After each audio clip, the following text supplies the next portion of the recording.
Hi, my name's Chris Smith. I'm the game director on Grid.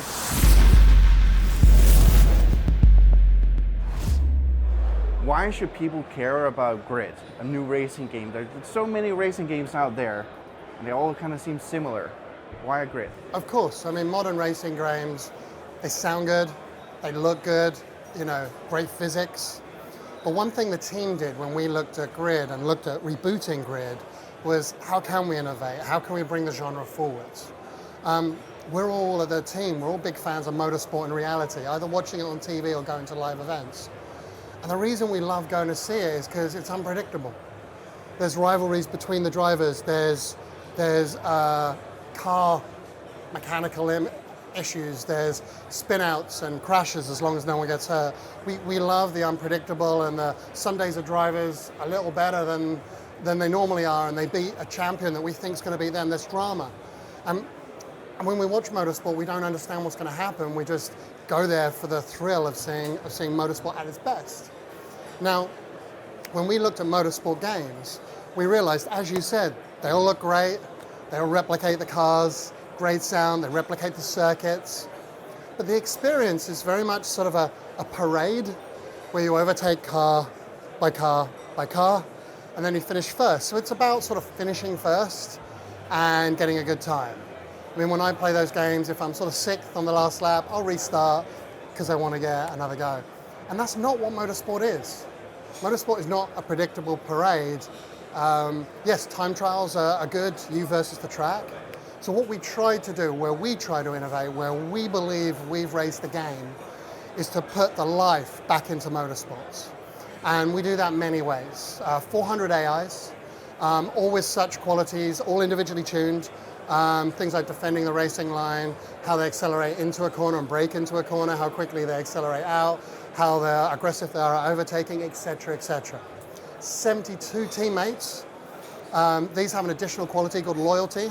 So you can't get the perfect teammates. Some will do whatever you say, some won't listen to you. Some are very aggressive but bad drivers. Some are good drivers but not very aggressive, and you have to tell them to defend or attack.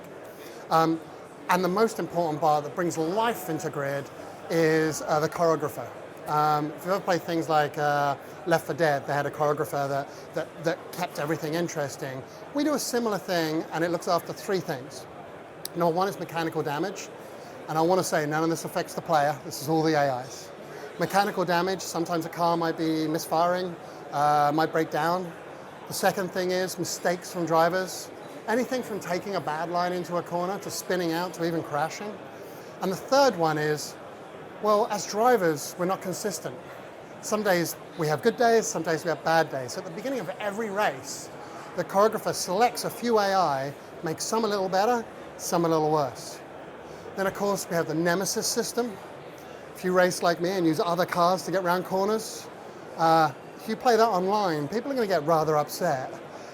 Same for our AI now. Some have high tolerances, some get angry quick. And the AI is there, they get a boost to their skill. They'll even take bad racing lines to block you, and they'll also pay you back with a bit of car-to-car contact. They're the only AIs that do that. Add rivals, add times a day, add rain, add 80+ routes over circuits and street courses and point-to-points. Put all that in a bag and sort of shake it up for each race, and you've got motorsport at its best. From crashes to rivalries to unexpected events. And on the course, you've got to remember, AI, they're not racing you, they're just racing. And that's why we believe we've managed to elevate the game of motorsport in Grid.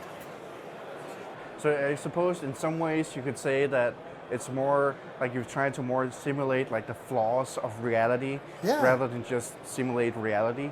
The flaws and the perfections of reality. I mean, some days you'll play a game, right? And you'll just be on it. You'll just be better that day.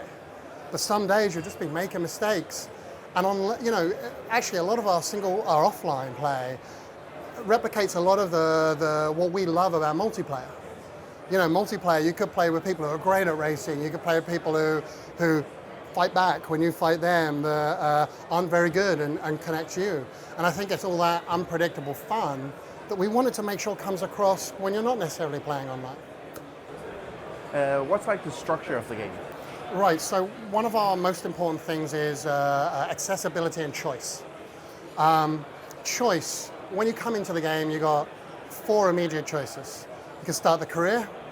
You can just create your own race straight out straight out when you first get the game. You can create any race using any of the courses. You can go multiplayer, quick play. One button press, you're match made and you race with other competitors. Or multiplayer, create your own event and invite your friends. And on the career, the way we talk about choice is, I'm a dad. I don't have the hundreds of hours anymore to put into games. My time is for my princess, and when she goes to sleep, daddy gets the game. So we realized a lot of people game differently. So the important thing here is that on our career, if you have less time, you only need to complete about 60% of the career.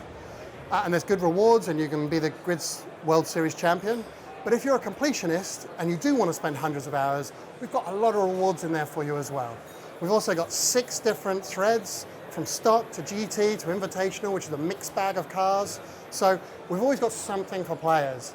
And let's say you don't want to play one of those threads, you only need to finish 4 of the 6 showdowns to open the Grid World Series where Raven West is waiting for you.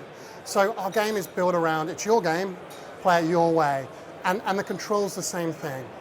If you have a racing setup and you want to be sim, you can turn off all the assists and really enjoy the deep handling. But if you're more casual, like I am, you can turn the assists on. You still get that deep handling, but you don't have to have quite the skill level to keep it under control. Our game is structured to allow you to play any way you wish, and then when you're actually playing, play to your skill level.